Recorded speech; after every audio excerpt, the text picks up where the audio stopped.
এজন্য যাকাতের শাড়ি দেয়া যাবে না, যাকাতের লুঙ্গি দেয়া যাবে না। যাকাতের শাড়ি আপনারা দেখছেন, এটারে একবার ধোয়ার পরে দ্বিতীয়বার পরা যায় না। মশারি কি পাতলা, এর চেয়েও পাতলা। এই জন্য যাকাতের শাড়ি, যাকাতের লুঙ্গি বলতে ইসলামে কোনো পরিভাষা নাই। আপনাকে স্বাবলম্বী করে দেওয়ার চেষ্টা করতে হবে। যারা লক্ষ্মীপুর জেলায় বিজনেস ম্যাগনেট আছেন, তারা একসাথে হয়ে একটা স্ট্রং যাকাত ম্যানেজমেন্ট প্ল্যাটফর্ম করতে পারেন, যেখান থেকে আপনারা বিভিন্ন থানায়, বিভিন্ন গ্রামে বাছাই করে করে কিছু ভাইদেরকে যাকাত দিতে পারেন স্বাবলম্বী করার উদ্দেশ্যে। যেই ফ্যামিলিকে আছে, কি নাম এটা, পল্লী উন্নয়ন ক্লাব, মাশাআল্লাহ, যাকাত ফান্ড দিয়ে বিদেশে লোক পাঠায়। এর চেয়ে সুন্দর পদ্ধতিতে যাকাত বিতরণ আর হতে পারে? যেই লোকটাকে, যেই ছেলেটাকে বিদেশে পাঠানো হয়েছে, ওই ফ্যামিলিটা আর কোনোদিন যাকাতের শাড়ি নেওয়ার জন্য লাইনে দাঁড়াবে? যেই ছেলেটাকে ওনারা অস্ট্রেলিয়ান গাভী কিনে দিছে, দুধ বিক্রি করে যেই ফ্যামিলিটা স্বাবলম্বী হতে শুরু করেছে, তারা আর কোনোদিন যাকাতের লাইনে যেয়ে দাঁড়াবে না। এজন্য যাকাত দিতে হবে স্বাবলম্বী করার জন্য। ইসলাম আমাদেরকে এটাই শিখিয়েছে, কাজ করে খেতে হবে। কাজে লজ্জা নেই, লজ্জা হচ্ছে অলসতায়। লজ্জা কিসে? আজকের আলোচনা থেকে এটা মুখস্থ করে নিতে হবে, কাজে লজ্জা নেই।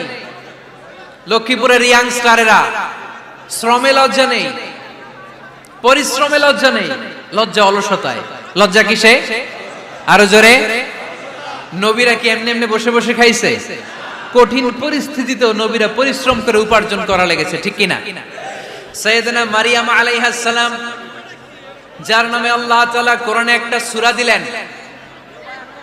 উনি পৃথিবীতে এমন একজন মহিয়সী নারী, যেই নারীর গর্ভে, যেই নারীর পেটের ভেতরে স্বামীর স্পর্শ ছাড়া সন্তান দিয়েছে কে?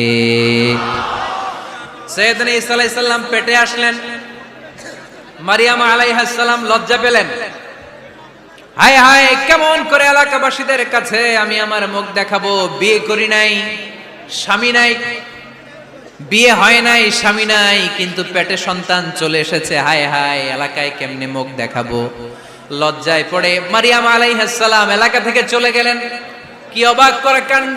বাচ্চা ভূমিষ্ঠ হওয়ার জন্য, বড় হওয়ার জন্য 6 মাস 7 মাস লাগে নাই, পেটে বাচ্চা আসার সাথে সাথে বাচ্চাটারে বড় করে দিয়েছে কে? সাইয়েদাতুনা মারিয়াম আলাইহিস সালাম এবার বসে পড়লেন, বুঝতে আরম্ভ করলেন প্রেগন্যান্সির পেইন উঠেছে। হঠাৎ করে পেট থেকে বাচ্চা ভূমিষ্ঠ হয়ে যাওয়ার পরে উনি কাঁপতে আরম্ভ করলেন ক্ষুধার চোটে।